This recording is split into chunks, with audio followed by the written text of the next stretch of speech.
Leading up to Christopher Nolan's 12th movie, Oppenheimer, I decided to sit down and fill in the gaps of the few movies of his that I was yet to see. With the release of Oppenheimer and through some first-time watches along with rewatches, I concluded that Christopher Nolan is the best director of all time in my opinion. So in this video, I'll be sitting down to rank all 12 of his movies from the worst to the best. But in reality, it's more from the worst best to the best best. I mean, from his first film, The Following, to his newest release, Oppenheimer, there is so much that Christopher Nolan has brought to the world of Hollywood, and he continually somehow delivers. Before I get into my ranking, as always, let me know your ranking for all of Christopher Nolan's films in the comments down below. Starting off the list, in 12th place for me is Insomnia at a 3 out of 5. Like I said, I don't think Christopher Nolan has any outright bad movies, but this is easily the worst of his bunch. This movie just really does nothing for me, and I think that it also lacks that Christopher Nolan flair of just playing with time. I watched this one for the first time in preparation for Oppenheimer, and especially following Memento, this feels like it just doesn't really do anything, though I will say I think some of the performances from Al Pacino and Robin Williams are absolutely awesome in this movie, but that's kind of where my compliments end. This feels super drawn out. I was never really invested in the crime thriller aspect of it, so nothing really clicked for me. But moving up the list, in 11th place for me is Christopher Nolan's first movie, The Following, at a 3 out of 5 stars as well. But I will say, I think I enjoy The Following way more than I did Insomnia because of how the story of The Following was told. It's a very basic story, but it all kind of clicks together, and it doesn't need that weird time element to actually elevate it. The story in and of itself is captivating, even though it's simple. Apparently, they also shot like 1 day a week for an entire year to actually make this movie because it was Nolan's first ever movie. And again, very simple story, simple premise, but it works. Next up on the list though, in 10th place is Batman Begins at a 3.5 out of 5. Now, what's crazy to me about Nolan's entire filmography is from 10th place and up,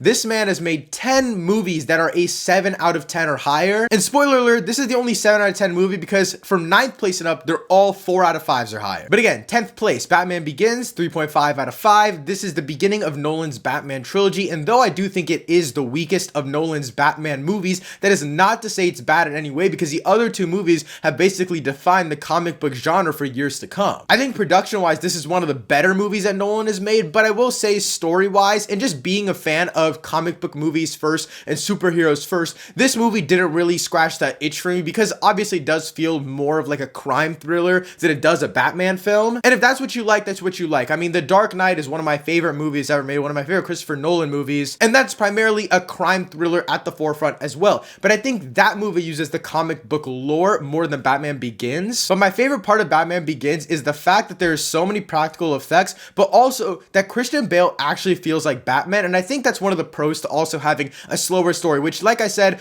overall, I don't really vibe with that element of it. But I will say, when you simplify it, that's the main reason why this movie works on a character level. Moving into 9th place for me is Dunkirk at a 4 out of 5. This movie I watched for the very first time preceding Oppenheimer, and this movie is so awesome. I tried to watch it a while ago and I just couldn't get into it, but this time when I was watching it, I was completely captivated by the pure spectacle of this film because yes, obviously there's other films where Nolan's time and all that kind of stuff is just at a bigger level, but I like that there's multiple storylines that are kind of discrete here. It's the same thing that Oppenheimer did with telling the same exact story but in 3 different timelines, but all of the timelines and all of those time moments all integrate with one another perfectly. Along with that, this was Nolan's first like historical movie, and I think this set the basis when talking about the whole playing with time thing for Oppenheimer, because like I said, the formats of how he plays with time are very similar, but you wouldn't really expect that in a historical biopic type of movie. You feel like, yes, it's history, it has to be told in a very like chronological way, but Nolan finds a way to implement his stamp into all of his movies, and watching his entire filmography, whether it was rewatching or watching for the first time, I love that I could see the evolution of that one element progress through every one of his stories, no matter what it was telling. Moving up the list though, in 8th place for me is The Dark Knight Rises, also at a 4 out of 5. Now, I've talked about this movie a little bit in the past on the channel, but I actually love it a lot. I think a lot of people overlook this movie because it didn't live up to the monumental hype of The Dark Knight. But in my opinion, you can't really compare these two movies because they tell two very different scale stories. Not only that, but I don't understand how one can expect Nolan to drop 2 generational films back to back. Nevertheless, I love a lot of what The Dark Knight Rises does, and why it is higher on the list compared to Batman Begins for me is again because of how much lore and how much shifting of the lore they can do from comic book Batman stuff to this real world Gotham that Nolan built. My complaints for this movie do come in with number one, the pacing. I actually do feel a lot of the runtime in this film, but on top of that, Talia al Ghul's death is very, very bad. It's done.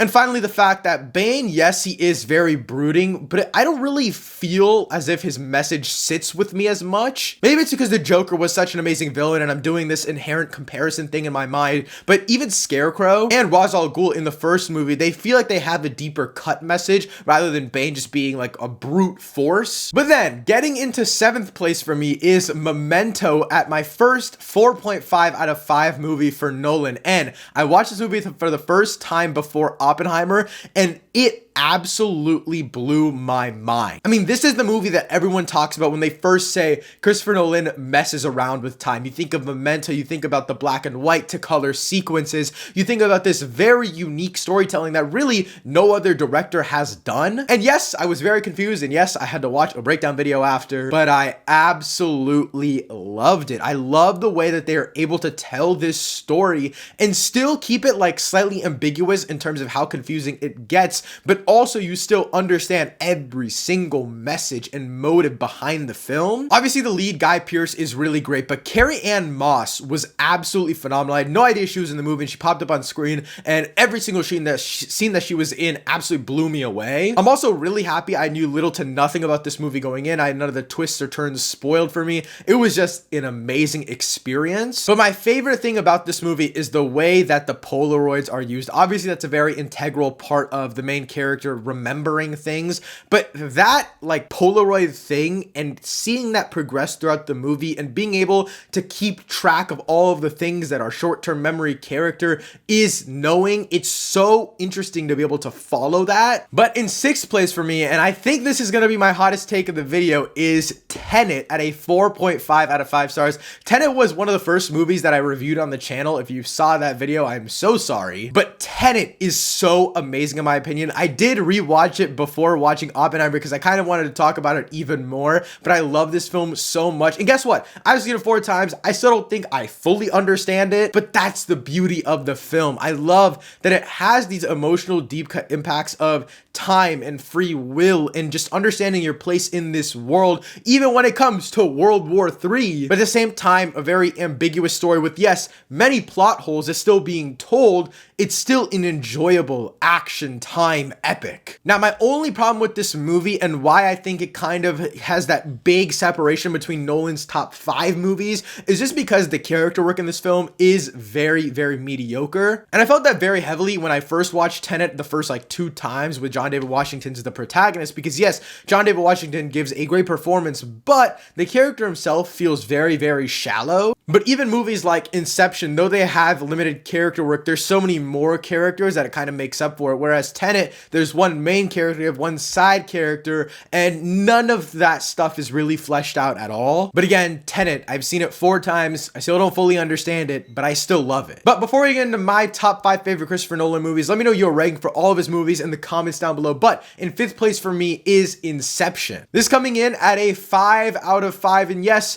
we're only in 5th place, and I've already given my first 5 out of 5. And like I said in my Oppenheimer review, Nolan, in my opinion, has now 5 out of 5 films, which is absolutely insane to say for someone's filmography. But yes, Inception, 5 out of 5 movie for me. I absolutely love this film. I watched it for the first time, I think 2 years ago, and I've never been the same. I don't know how to really describe this movie because it's kind of this weird like personal thing of your dreams and your real life and trying to understand what you can live with and what you can't live with, different decisions that you make in your life. I love that Nolan takes such a personal thing, and he does this really, really well in his other 2 movies in my top 5 as well, which I'll talk about later. He does this amazing thing of playing with this massive grand concept of time, but at the same time still keeping it very, very personal. Inception does this amazing thing of taking this very baseline concept of, yes, it's a heist movie, but then you give that Christopher Nolan twist of time and it just elevates it. Anyways, moving up the list, in 4th place for me is The Prestige at a 5 out of 5. I watched this movie for the first time before Oppenheimer as well,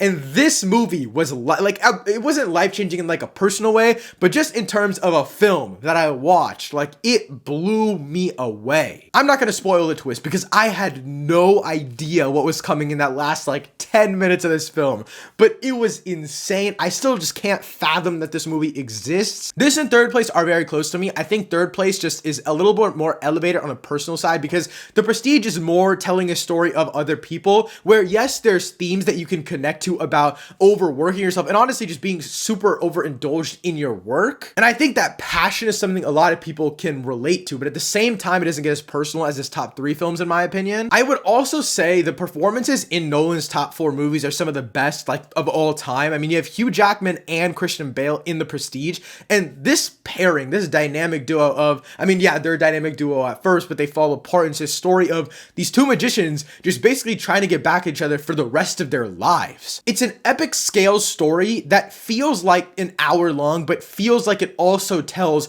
so much and has such a deep impact. This is also Nolan's 5th movie, and so there wasn't like an insanely distinct visual style in terms of just being like a modern masterclass of filmmaking, but the cinematography is still great. Again, not in that top tier level of his newer films just because the technology didn't really allow for it, but all of the actual writing of this film makes up for any lack of visual things that you might be like, oh, it's not as flaunty as this other movies. Yeah, but it's written like 10 times better. It also brings me to the point that I talked about with Tenet, where like in Tenet, I feel like a lot of his main characters felt very, very one note, but The Prestige and Up, I feel like in this ranking, every character feels so drawn out. There's so much depth to everyone, and you feel every single character moment. But getting into my top 3, in third place for me is Interstellar. I also watched this movie for the first time ever, preceding Oppenheimer, and this film is mind-blowing. I was really scared that it wouldn't live up to the hype, but as this movie kept on going,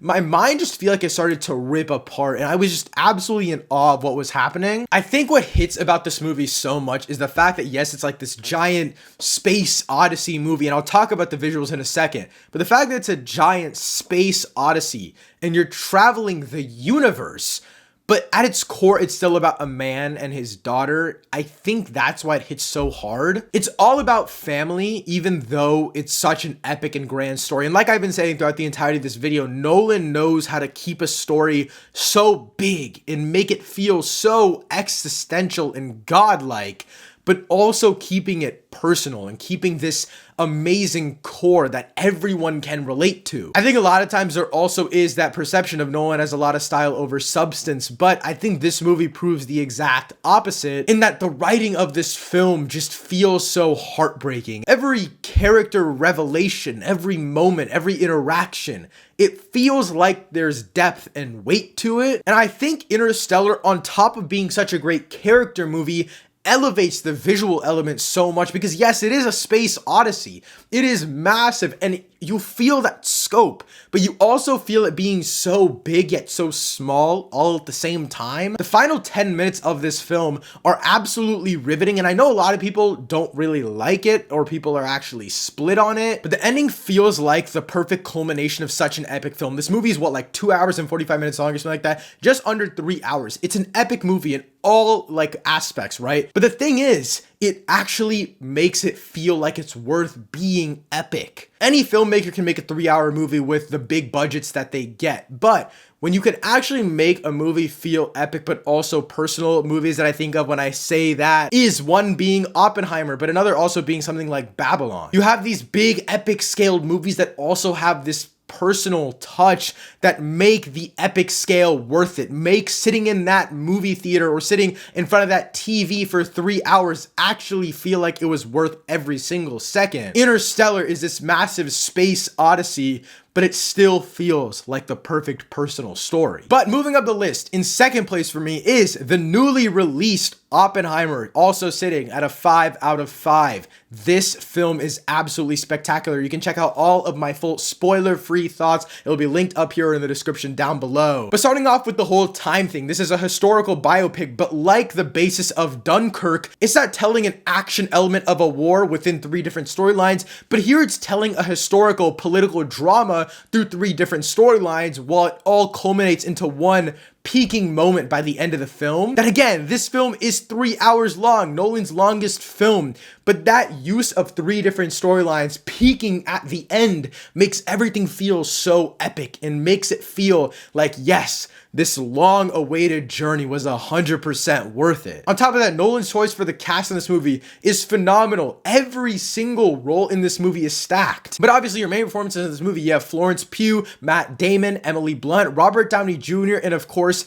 Cillian Murphy. Cillian Murphy puts on an absolute masterclass here. Best actor worthy, in my opinion. It's this soulless look in his eyes that keeps being elevated and dug deeper into throughout the entire 3-hour runtime of this film. You feel a change within the character. The first act of this movie dives a lot into a political element, but more at a baseline while still seeing that initial evolution of Oppenheimer. The second act gets into more war-focused things, and the final act is what a lot of people have been calling Nolan's social network, and that statement is 100% true. On top of that, every technical element of this film is absolutely amazing. Hoyt van Hoytema is a cinematographer. They literally invented black and white IMAX 70mm film. They also had Ludwig Göransson on the score. He did a violin-based score for this movie, and that also is just absolutely riveting. And obviously, Christopher Nolan, the man this whole video is about, he proves himself to take every single element that made his films absolutely amazing through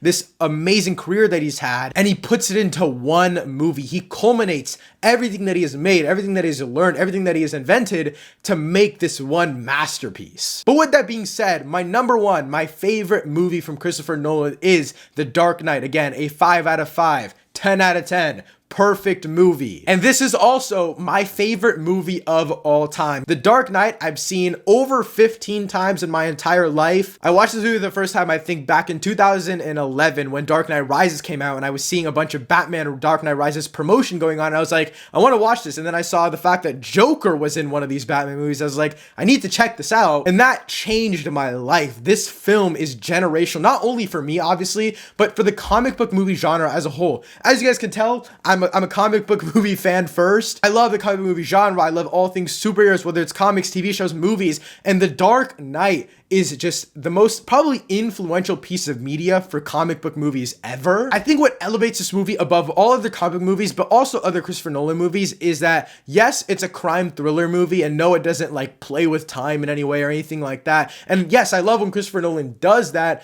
but he also knows when to just take a simple genre, a crime thriller film. But when you implement the Batman lore into that, you can make something so amazing. One thing I love about the Batman is the fact that yes, it's a POV Batman driven story. But one thing I also love about The Dark Knight is the fact that it's not a POV Batman story, and it feels like you're just watching Gotham from the top as a character. You're watching this Gotham evolve, devolve. You see these different elements just change throughout the entire film, and you kind of see this hope within Batman dwindle as he knows that the Joker is this moral enemy. The fact that it's not a physical battle, and that's also what I love about the Batman, is that these directors understand that yes, Batman can beat anyone up, they can send anyone to the hospital, but when Batman meets a moral enemy, when an enemy can morally defeat this big brooding force that's here to protect Gotham, what does their savior do then? On top of that, obviously Harvey Dent, Two-Face, is absolutely awesome in this movie. Yeah, I wish we got a little bit more of him, but the way that he's played into this story is absolutely awesome. Aaron Eckhart delivers one of the most underrated performances of all time in my opinion, and Michael Caine just has this phenomenal speech as Alfred as well. I saw a child playing with a ruby the size of a tangerine. The bandit had been throwing them away. So why steal them? Well, because he thought it was good sport, because some men aren't looking for anything logical, like money. They can't be bought, bullied, reasoned, or negotiated with. Some men just want to watch the world burn.